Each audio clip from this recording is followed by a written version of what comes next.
ઓમ નમો નારાયણ. હું અરુણાબેન પી ગોસ્વામી સુરતથી તમારું સ્વાગત કરું છું અરુસ કિચનમાં. આજે આપણે બનાવશું લીમડાનો પાવડર, જે આપણે સૂકવીને બનાવીએ એ. લીમડાનો પાવડર બનાવવા માટે આપણે આ 3 પૂરિયા લીમડો લીધો છે. લીલો જે આપણે લીમડો આવે છે એ જ આપણે 3 પૂરિયા લીધો છે. અને પાણી જોશે આપણે, ને થોડોક આપણે બરફ જોશે. નહીં તો ઠંડુ પાણી હોય તો પણ ચાલે, નહીં તો થોડોક બરફ લઈ લેવાનો એમ. તો પહેલાં આપણે લીમડાને ધોઈ નાખશું. આ રીતે કોઈ પણ મોટું વાસણ લેવાનું, એમાં આપણે આ લીમડો નાખી દઈશું અને ખોલી નાખશું આને આપણે.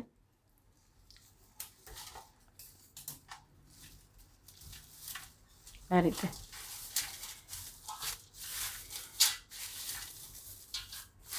આપણે આમનામ ડાળખી જ રાખવાની છે. આમાં આપણે પાણી નાખશું.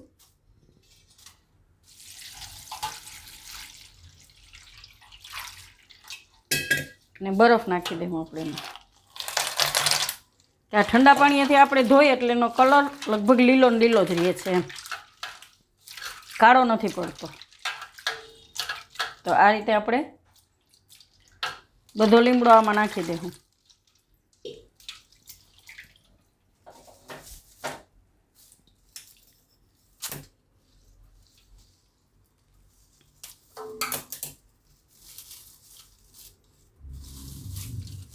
આ રીતે એકદમ સરસ બધો આપણે ધોઈ નાખવાનો.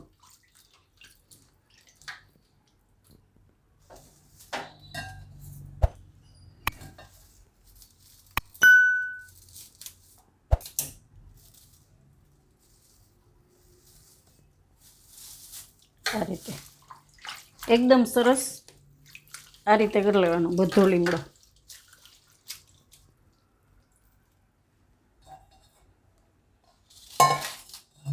આ રીતે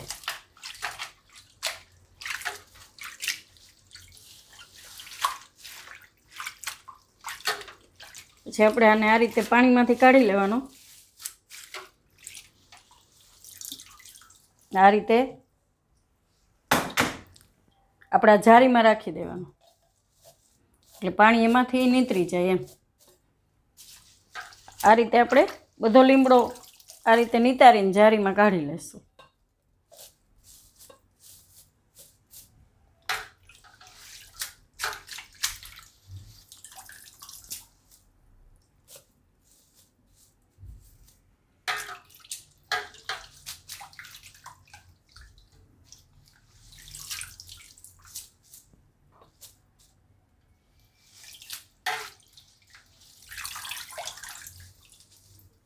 લીમડાનો પાવડર આપણે ઘણી વસ્તુમાં કામ આવે એમ.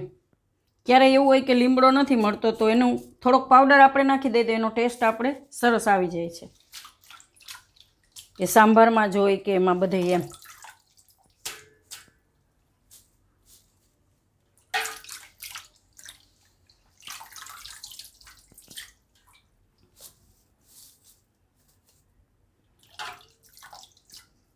આ રીતે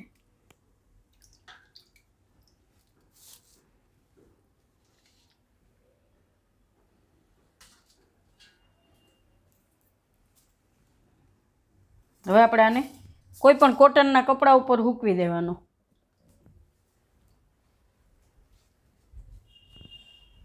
આ રીતે કોઈ પણ ટુવાલ હોય કે કોઈ પણ હોય, દુપટ્ટો હોય, એમાં આપણે પંખા નીચે જ સૂકવવાનો છે, તડકામાં નહીં સૂકવવાનો એમ.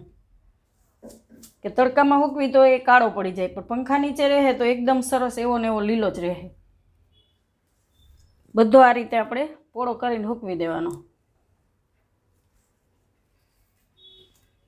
આ રીતે આપણે પોળો કરીને આ રીતે સૂકવી દેવાનો પંખામાં. અને આ કોટનનું છે તો પાણી એ શોષી લેશે એમ, અને પંખામાં સરસ સુકાઈ જાય. લગભગ 2 દિવસ થાય આને સુકાતા આપણે.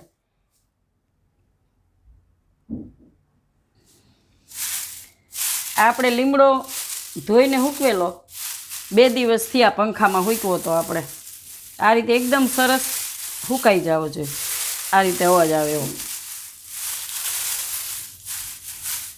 આને આપણે આમનામ રાખવો હોય તો થોડો ઘણો એમ પણ રાખી શકીએ. ક્યારેય આપણે એવું હોય કે લીમડો ન મળ્યો તો આને આપણે વાપરી શકીએ. આની સુગંધ એકદમ એવી જ છે, કેમ કે આપણે આને તડકામાં નથી હૂકવો અને સરસ ધોઈને હૂકવો, તો એકદમ સરસ સુગંધ એની તાજો લીમડો હોય એવી જ સુગંધ છે આની. તો આ રીતનો થઈ જવો જોઈએ. હવે આપણે એમાંથી ડાળખા બધા કાઢી લેવું. આ રીતે બધા પાંદડા આપણે આ રીતે કાઢી લેવું.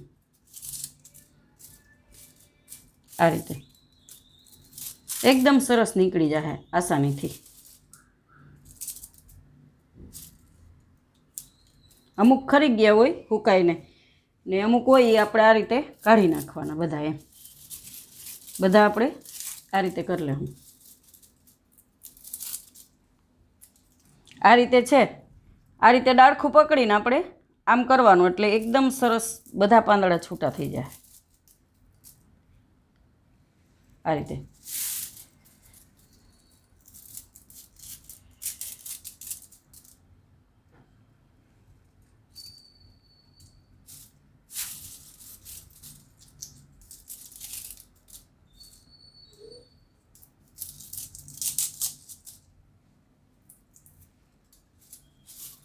બધામાં આપણે આ રીતે કાઢી લેવું. આપણે બધા પાંદડા આ રીતે અલગ કરી લીધા છે, ડાળખા નોખા કાઢી લીધા છે બધાય આપણે. આ રીતે એકદમ સરસ સુકાઈ ગયો લીમડો આપણો, અવાજ આવે એવો. આ રીતે હવે આને આપણે એક વાસણમાં કાઢી લેવું.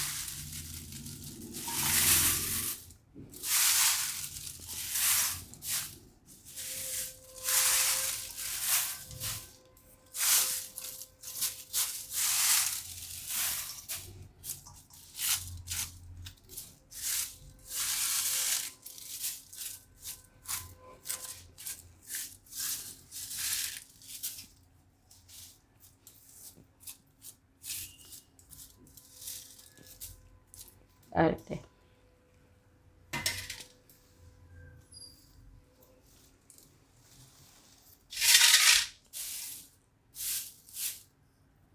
હવે આપણે આનો પાવડર બનાવી લઈશું. આ રીતે મિક્સરની નાની જાર આપણે લીધી છે, એમાં આપણે પાંદડા જેટલા હમાય એ પ્રમાણે નાખશું.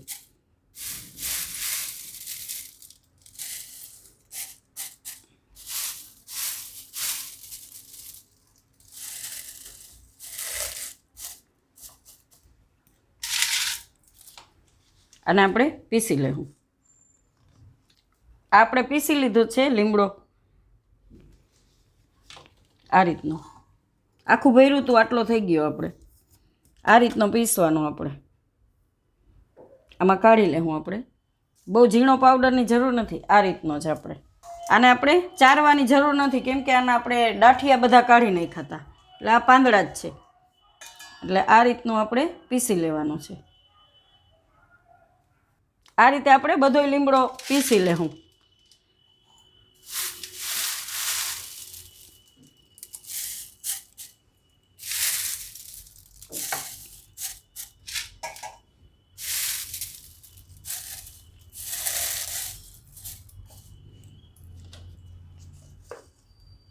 આપણે આ રીતનો પાવડર કરી લેવાનો છે. અમુક આ રીતના પાંદડા હશે તો પણ હાલશે, કેમ કે આપણે આમાંથી ડાઠિયા બધાય કાઢી લીધા છે. એટલે આને આપણે ગમે એમાં વાપરી શકીએ. છાશનો મસાલો આપણે બનાવેલો એમાં પણ નાખી શકીએ, બહુ સરસ સુગંધ આવે છે એમાં. અને દાળમાં નાખી શકીએ આપણે. ક્યારેય એવું હોય લીમડો નથી મળતો, દાળમાં નાખીએ. આપણે સંભાર બનાવી તો એમાં પણ આપણે નાખી શકીએ, કઢી બનાવીએ તો એમાં પણ નાખી શકીએ. એટલે આપણે જેમાં આપણે લીમડો વાપરીએ એમાં બધામાં આપણે આ કામ આવે એમ.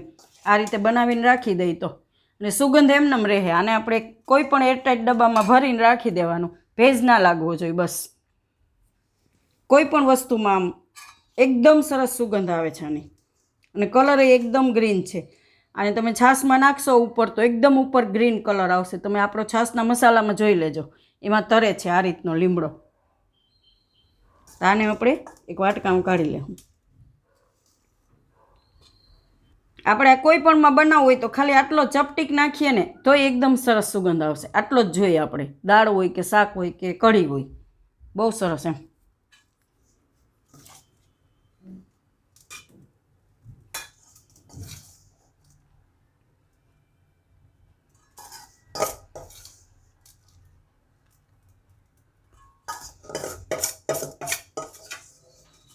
તડકે નહીં સૂકવવાનો, પંખા નીચે જ આને સૂકવવાનો. તડકે સૂકવીએ તો એ કાળો પડી જાય છે.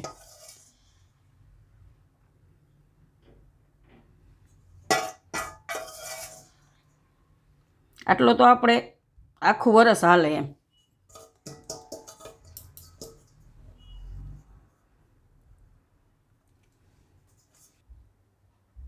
તૈયાર છે આપણો મીઠા લીમડાનો પાવડર. જો તમને મારી આ રેસીપી પસંદ આવી હોય તેને લાઈક કરજો, શેર કરજો અને મારી ચેનલને સબસ્ક્રાઈબ કરજો અને બેલ આઇકન દબાવવાનું ના ભૂલતા. કમેન્ટ કરીને કહેજો કે તમને કેવો લાગ્યો આ મીઠા લીમડાનો પાવડર.